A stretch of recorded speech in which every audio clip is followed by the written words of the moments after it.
Okay, welcome to another Liquid Bullet Productions. A guest that's going to come on in the future, but I've just managed to steal him for 5 minutes of his time. Mr. Micky Theo. Thank you, Micky. You're welcome. Nice to see you. And you, mate. So, Micky's got a great history. Acquaintances, Lenny McLean, was in the film Snatch, professional bodybuilder, loads of stories about being on the door. The biggest one is Mr. John Fury. Still hasn't accepted the fight offer. No, he hasn't. We've still been waiting for this to be coming since 2019. A lot of things have happened in the past. You know, me promoting it, going to Manchester, putting posters up and everything, and things still hasn't. He still hasn't bitten on it. It's now Joe Egan. I mean, since I've sort of pulled back a little bit because John ain't doing nothing about it, Joe Egan's now offered him out. He wants to fight him, and he's doing the same with Joe Egan. So I've rung up Joe Egan and I said, look, fight me, because John ain't going to fight you. So now I'm trying to get Joe to fight me. Joe keeps saying there's no money in fighting you. I mean, so... Is it something though that if that first fight happened, it would lead on to the Fury fight? Would he step up after that? Or? Well, this is... I've had words with Joe Egan. He's saying to me basically, listen, if we can get the fight on now with me and him, because apparently Misfits wanted the fight, they were trying to get hold of me and wanted to know how much I want for the fight, and then that can be an eliminator for John Fury. Yeah. So, makes sense. And where he comes out to fight us or not is another story. Yeah. It could be John's hiding again, you know what I mean, in the barn. Seems to be that way, doesn't it? Yeah. So Micky, can I just ask you, obviously you was in the film Snatch. How did you get that role in that film? I was training back in the day with Scott Welsh, heavyweight, British heavyweight champion, went on to like world's things. Me and Scott was very close, and he actually got the main part, like fighting Brad Pitt. When he punches him up in the air, Brad goes up in the air and comes back down at the swimming pool. So he said to him, you know, they look casting for some more people to do, you know, some other parts in the movie. In the end, I went down there, I got the part, and I was Mad Fist Willie. Mad Fist went mad, and the gun shot himself. So I went down there, met celebrities, met Brad, met this one, that one. It was a great part of my life to be there, you know. Good. Yeah, must have been good. Yeah, it was. Obviously, very well known for being acquaintance with Lenny McLean. Can I just ask you, from your own personal opinion, obviously you hear the stories how hard he was, how tough he was. You actually sparred with Lenny. Yeah, I think I'm the only one out of the people I know that have sparred with him. I don't know any other one who's got the balls to get in and spar with him, because they know what animal he was. With Lenny, he wasn't just getting in sparring, he would hurt you. So there was about 5 or 6 doormen from Camden Palace back in the day, and they used to train at the same gym over in Woolwich called Slim Gyms. Yeah. And they used to be in the corner, right away from Lenny, you know what I mean? Yeah. And they'd never get involved. You know, they're meant to be tough cookies as well.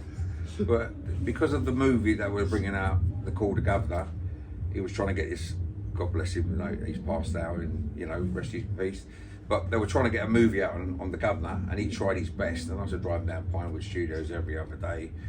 And then it was a case of like, you know, do you want to invest a bit of money? So I did. I said, I'll invest then, but I want to be one of the boxers.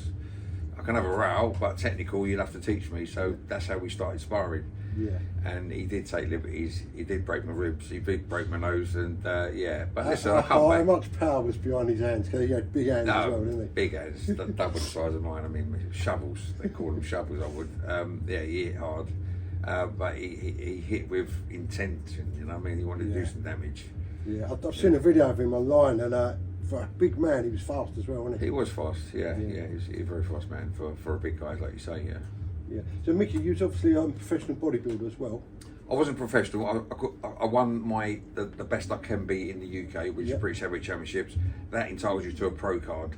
Yeah. Like, there was a guy called Dorian Yates back in the day. Yeah, he won it as well. I think a couple of years before me. He turned professional, and he went and gladly won the Olympia. I went to the stage of winning that title. I could turn professional, but I didn't, because there's only a handful of people that make money in that game. So I sort of retired from competing. I've done my bit, because the way I look at it, you bust your balls, sweat and tears for a trophy. You know, okay, you can step into the pro ranks, but there's there's thousands of good guys out there, you know, and I wasn't willing to go for all that. I think that's a hard game as well, the bodybuilding, isn't it? Because like the conditioning, the food you got to eat, you got to be so strict with yourself. It's a hard game considering what you get nothing out of it, you know. And if you go to like certain shows, professional shows, you ain't going to get a lot of money out of it. And I take my hat off to bodybuilders that are turned professional, and they keep going and driving. But now it's the medication they're putting in their bodies, which, you know, their lives are at risk. A lot of these top bodybuilders, I've heard about heart attacks and this and that and all sorts. Yeah. What they put their body through to win a competition. Yeah. To get a bit of money to put on the table to eat, a bit of food. Killing the body off in it. So that's the difference. I mean, nowadays things are different with the boxing. Jake Paul's turned up. This Turkey Al Arab, whatever, you know, the money's that is being made in the boxing now, or in the other side with Jake Paul, you know, with misfits. You know, there's boxers fighting football players and getting millions of pounds for it. It's ridiculous. It's like a circus now. Yeah, it is, because before you had to go for the ranks. For instance, we've seen a fight last night. Yeah. Chris Eubank Jr. with Conor Ben. That fight would never have happened back in the day if you had to go for the rankings, because Conor Ben's got nothing about him. No titles, no nothing. Chris Eubanks, he's got all the titles he had. So, far superior boxer, you know. That was a money fight for the promoters, and that's what it was. Yeah. And that's why it happened, you know. Yeah. Mickey, while I've got hold of you quickly, because obviously I've seen a few of your podcasts on other channels, can I just get a little bit of your history, sort of where you was brought up and, you know, your upbringing from a child? Yeah, I was born in Paddington, London. I was sort of brought up in the Edgware Road, sort of down near Cricklewood. Yeah. Went to school there and everything, and then moved out. Over the years, we sort of moved up. You know, now I'm based in Essex. Yeah. What sort of got you into the door work and the fighting scene? I think. What sort of age was that? I think most people get into door work when they start doing a bit of training, getting a bit bigger, and then obviously, you know, there's something about you because, you know, you're carrying a bit more weight, a bit more muscle, and I think one thing led to the other with me. Someone asked me, like, do you fancy doing a bit of work? And I said, well, go on then, we'll do it, you know. And then you get into it, like, because of your size, and you're suitable for that job as security. Not nowadays. You've got skinny little guys with cameras on there with SIO badges, and, you know, licensed doormen. Back in the day, we were proper doormen. I think the word security suits them now, doesn't it? Because they're not really doormen there. Well, yeah, exactly. Like security, I always put together with like sitting behind a desk watching the camera rather than hands-on. And I've seen your social media that we were talking about earlier on. You know, I think it was Stratford. Yeah. Guy going around with a knife, and like security, they've done nothing. They're running away from it. Crazy. You know, trying to get the police involved. You know, but if that was back in the day, you're a proper doorman, they would go for it. They would all go for it. You know. Where were the clubs you used to work at back in the days? I worked all over, to be honest. More or less all over the West End back in the day. First it was the outskirts, then it was the West End, and yeah, wherever there was money, we used to go and work. You know. How was the sort of when the 90s come in and the E's and the ecstasy started coming out? How did that change, like the punters from clubbing? Did you get the calm down from the fighting and the drink, or? Well, you had to go to certain clubs for the raving and the drugs. You know, the clubs I worked in, there weren't so much that, but I worked in a few raves. They called them jungle raves. Yeah. And that was severe. We had some severe problems. Well, the biggest severe problem we had in this jungle rave place over in, it was in South London somewhere. Yeah. You know, the guys were trying to come through the doors maliciously with knives, CS gas, want to get into this rave. And I can't believe what's going on here, you know. And we're all trying to hold these massive big wooden doors back together, and I got sprayed with CS gas. I couldn't see nothing.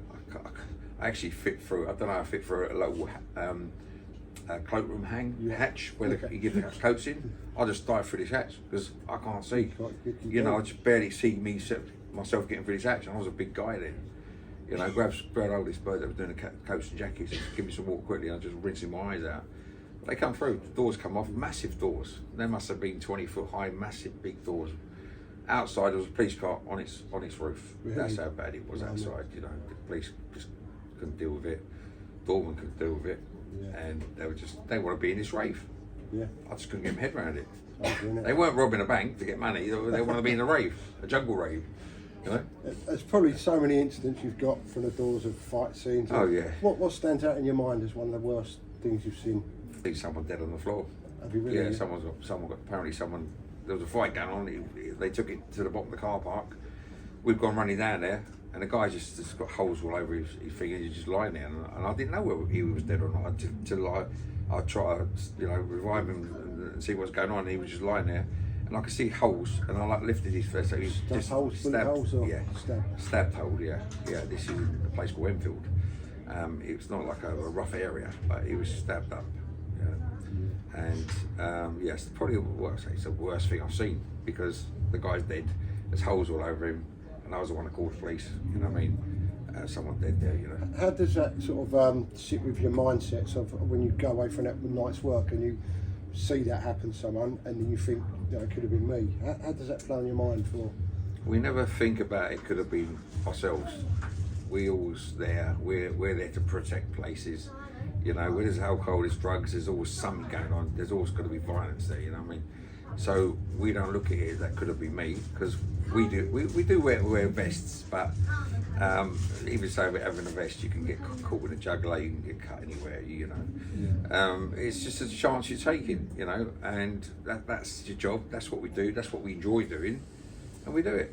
Yeah. I suppose we're mugs really in a sense, and if you look at another angle, it's a dangerous job we're doing. Yeah. You know, but it paid well. It paid a certain few of us good money, because there was basic wages. The good guys get them, you know, a lot better wage. Yeah. Micky, I just want to ask you. Obviously, you hear about all the war stories and the fights, but obviously there must be some good times and some fun times you've had as well. Is there anything funny, like good times on the doors? To be honest, I can't remember great times we've been on the door. It was always like, because we're there for trouble. Yeah, it's always trouble times. Yeah. I mean, I was speaking to someone earlier on. We were talking about Queen's Reservoirs. It's down past Heathrow Airport, and it's like the big lakes, the big reservoirs are clean. There was an actual club there, and there was a lot of travelling people coming up and trying to get in. They would never get in, and they used to fire these bolts things at the doors, you know, and they were coming through the door like nobody's game, you know. I mean, we've had guns being let off outside. We've had all sorts going on over the years, you know. It's a thing you get used to, I think. Yeah. You know. It's quite. It's just, you just get used to it.